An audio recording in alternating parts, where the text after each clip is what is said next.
Hi friends, చాలా రోజులైంది కదా వీడియో పెట్టి.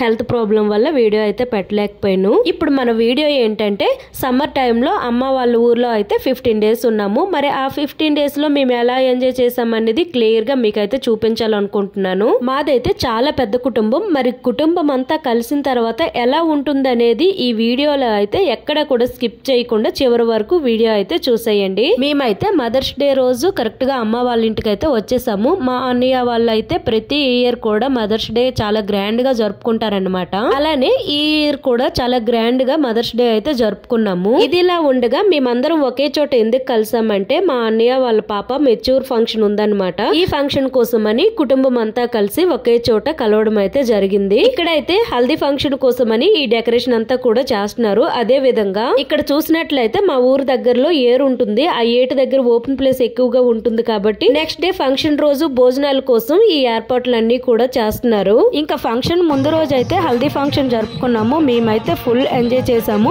ఈ హల్దీ ఫంక్షన్ ఫుల్ వీడియో ఏమో మన ఛానల్లో ఆల్రెడీ పెట్టేశాను. ఇంకా నెక్స్ట్ డే అయితే ఫంక్షన్ అయితే స్టార్ట్ అయిపోయింది. అన్నీ ఏం చేశారంటే అందరిలా కాకుండా చాలా స్పెషల్ గా ఈ ఫంక్షన్ అయితే జరిపారు. అదేంటంటే అప్పట్లో ఎక్కువగా మనకైతే అరిటాకు భోజనాలు ఎక్కువగా తినేవాళ్ళం కదా. ఇప్పుడైతే ఎక్కడ తిందామన్నా సరే అరిటాకు భోజనం అనేదే లేదు. అన్నీ ఏం చేశారంటే స్పెషల్ గా అరిటాకు భోజనం అయితే పెట్టారు. చాలా రోజులు అయింది అరిటాకు భోజనం తిని. నాకైతే చాలా హ్యాపీ అనిపించింది. ఈ అరిటాకు భోజనం ఏంటంటే మనము ఎక్కడికి వెళ్లకుండా చక్కగా కూర్చొని మనకు నచ్చినంత వేసుకొని కబుర్లు చెప్పుకుంటూ ఎంచక్కా తినొచ్చు. మనకి ఏం కావాలన్నా సరే వాళ్ళే తెచ్చి వేస్తారు. మనకు నచ్చినంత తినొచ్చు. ఇప్పుడు ఏ ఫంక్షన్ లో చూసినా సరే ఈ అరిటాకు భోజనం అనేది అస్సలు లేనే లేదు. మరి మీలో ఎంతమందికి ఈ అరిటాకు భోజనం ఇష్టం అనేది నాకైతే కామెంట్ బాక్స్ లో కామెంట్ అయితే చేసేయండి. మరి ఈ విధంగా మా అన్నయ్య వాళ్ళ పాప మెచ్యూర్ ఫంక్షన్ అయితే చాలా హ్యాపీగా ఎంజాయ్ చేస్తూ జరుపుకున్నాం అన్నమాట. అయితే చివరిగా ఏమైందంటే అందరం ఫంక్షన్ అయిపోయిన తర్వాత అందరం వెళ్ళిపోదాం అనుకున్నాము. కాకపోతే చిన్నాన్న ఏమన్నారంటే ఈ 2 డేస్ తర్వాత మేమైతే ఇంట్లో సంబరాలు చేస్తాము, ఆ సంబరాల వరకు మీరు తప్పకుండా ఉండాలనేసి చెప్పారు. చిన్నాన్న అంతగా చెప్పిన తర్వాత మేమైతే వెళ్ళలేకపోయాము. ఇంకా అందరము ఉండిపోయాము. 2 డేస్ తర్వాత సంబరాలు అయితే స్టార్ట్ అయిపోయాయి. ఇవేంటంటే గ్రామ దేవత సంబరాలు అన్నమాట. ఏవైనా మొక్కులు మొక్కుకుంటే ఇలా సంబరాలు జరుపుకుంటారు. ఎలా చేస్తారంటే కుటుంబంలో ఉన్న వ్యక్తులు అలానే చుట్టాలు బంధువులను అందరినీ పిలిచి ఊళ్ళో వాళ్ళందరికీ చెప్పేసి ఈ విధంగా సంబరాలు అనేవి జరుపుకుంటారు. ఈ సంబరాల వీడియో అయితే ఫుల్ వీడియో చివరి వరకు ఎక్కడ కూడా స్కిప్ చేయకుండా చూసేయండి. ఈ సంబరాలు చేసే ప్రతి ఒక్కరు కూడా ఘటాలు అయితే ఎత్తుతారు. ఆ ఘటాలు ఎత్తేటప్పుడు ఒక దమ్మలతన్ని అయితే పిలుచుకొస్తారు. అతను వచ్చే మొత్తం ఈ ఘటాన్ని అంతటిని కూడా డెకరేట్ చేయాలి. ఇలా ఘటానికి బొట్లన్నీ పెట్టిన తర్వాత దీన్ని అయితే దేవుడి గుడి దగ్గర పెడతారు. దేవుడి గుడి దగ్గర పెట్టిన తర్వాత ఆ ఘటంలో అయితే బూర్లు గారెలు అలానే పళ్ళు కొన్ని వస్తువులు అయితే వేస్తారు. మనం కావాలంటే చిల్లర పైసలు కూడా ఇందులో వేసుకోవచ్చు. ఇలా వేసిన తర్వాత ఎవరైతే ఎవరి పేరు మీద మొక్కుతారో వాళ్ళకి మొదట ఘటాన్ని అయితే ఎత్తాలి.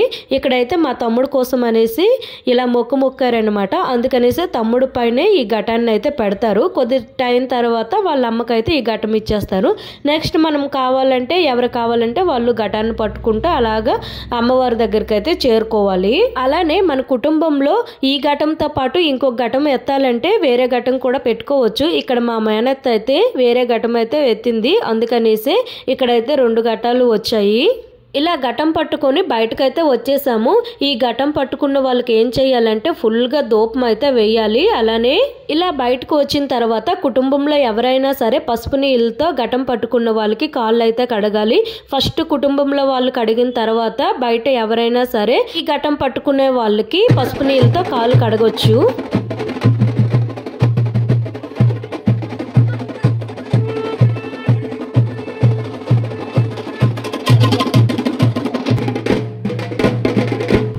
ఇప్పుడైతే ఊర్లో ఉన్న చిన్న చిన్న అమ్మవార్ల దగ్గరికి అయితే దర్శనం చేసుకోవడానికి వెళ్తున్నాము. అక్కడ దర్శనం చేసిన తర్వాతే పెద్ద అమ్మవారి దగ్గరికి అయితే వెళ్ళాలి. ఇక్కడ మేమైతే ఊరు మధ్యలో ఉన్న అమ్మవారి దగ్గరికి అయితే వచ్చేసాము. ఇక్కడ పూజా కార్యక్రమం అంతా అయిపోయిన తర్వాత ఊరు చివర ఉండే అమ్మవారి దగ్గరికి అయితే వెళ్ళాలి. ఇంకొంచెం ముందుకు వెళ్ళినట్లయితే ఊరు చివర ఉండే అమ్మవారి దగ్గరికి అయితే వచ్చేసాము.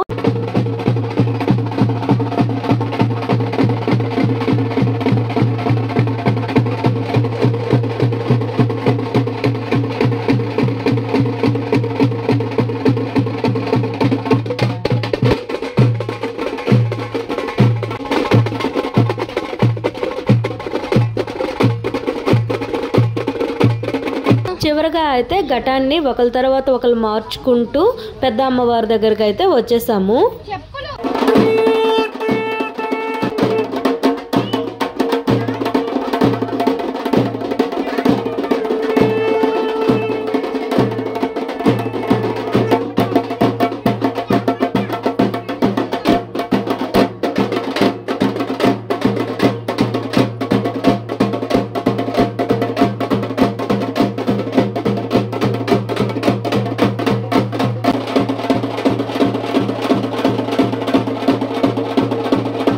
ఊర్లో ఉండే అన్ని అమ్మవార్లను కూడా దర్శించుకొని చివరగా అయితే ఈ అమ్మవారి దగ్గరికి అయితే వచ్చేసాము. ఊరి నుంచి ఈ అమ్మవారు అనేది చాలా దూరం అన్నమాట.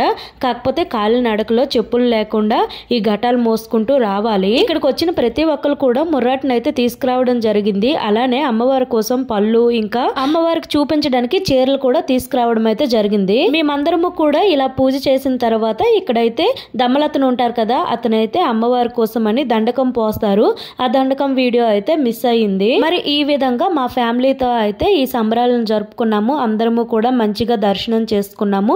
ఇదంతా కూడా మా ఫ్యామిలీ అయితే చాలా పెద్ద ఫ్యామిలీ అని చెప్పొచ్చు. ఎందుకంటే మేమైతే బయట వాళ్ళని ఎవరిని పిలవలేదు, ఓన్లీ ఫ్యామిలీ మట్టుగా చేసుకున్నాము. మా ఫ్యామిలీలో అయితే వీళ్ళే కాకుండా ఇంకొంతమంది ఏంటంటే దూరంగా ఉండడం వల్ల వాళ్ళైతే రాలేకపోయారు. మరి ఈ విధంగా అందరము కూడా అమ్మవారిని దర్శనం చేసుకున్న తర్వాత ఇంటికైతే స్టార్ట్ అయిపోయాము. అట్నుంచి వచ్చేటప్పుడు కాలినడకను వచ్చాం కదా, ఇటు నుంచి వెళ్ళేటప్పుడు ఏం చేశారంటే చిన్న ట్రాక్టర్ అయితే పెట్టారు. అందరం ఫ్యామిలీతో సహా అందరము కూడా ఈ ట్రాక్టర్ అయితే ఎక్కేసాము. ఈ ట్రాక్టర్ ఎక్కగానే నాకు ఏమనిపించిందంటే చిన్నప్పుడు మనం ఎడ్ల బండి ఎక్కితే ఎలా ఉంటుందో అలా అనిపించింది.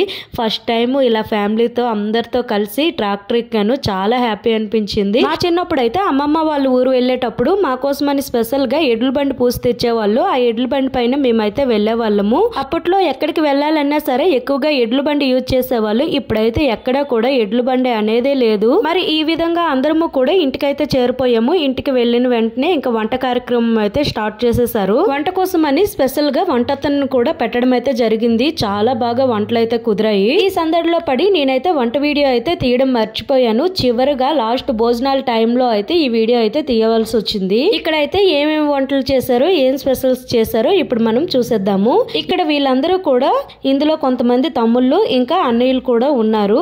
మేము ఎక్కడ బయట కాకుండా ఇంట్లోనే ఈ ఏర్పాటు అయితే చేసుకున్నాము. బయట వంట చేసి ఇంట్లో అయితే భోజనాలు అయితే చేయడం జరిగింది. ఇక్కడ స్పెషల్స్ ఏమేమి చేశారంటే రైస్, రసంతో పాటు మటన్ కర్రీ, అలానే చికెన్ దమ్ బిర్యానీ, నెక్స్ట్ బూర్లు, అలానే చికెన్ ఫ్రై కర్రీ. ఇంకొంచెం ముందుకు వెళ్ళినట్లయితే ఇదంతా కూడా చికెన్ దమ్ బిర్యానీ అన్నమాట. టేస్ట్ అయితే చాలా బాగుంది. మనం రెస్టారెంట్ లో తింటే ఎలా ఉంటుందో అలానే వచ్చింది. ఇదైతే గోంగూర బోటి కర్రీ. ఇది ఇక్కడ చూసినట్లయితే ఇదంతా కూడా మటన్ కర్రీ. ఇంకొంచెం ముందుకు వెళ్తే రసం ఇంకా రైస్ కూడా చాలా ఎక్కువ మిగిలిపోయింది. దీంతో పాటు చికెన్ ఫ్రై కర్రీ కూడా చాలా ఎక్కువ మిగిలింది. ఇక్కడ చూసినట్లయితే ఇదంతా కూడా చికెన్ ఫ్రై కర్రీ అన్నమాట. మరి ఈ విధంగా మేమైతే సమ్మర్ టైంలో అమ్మ వాళ్ళ ఊర్లో 15 days అయితే ఫుల్ ఎంజాయ్ చేసాము.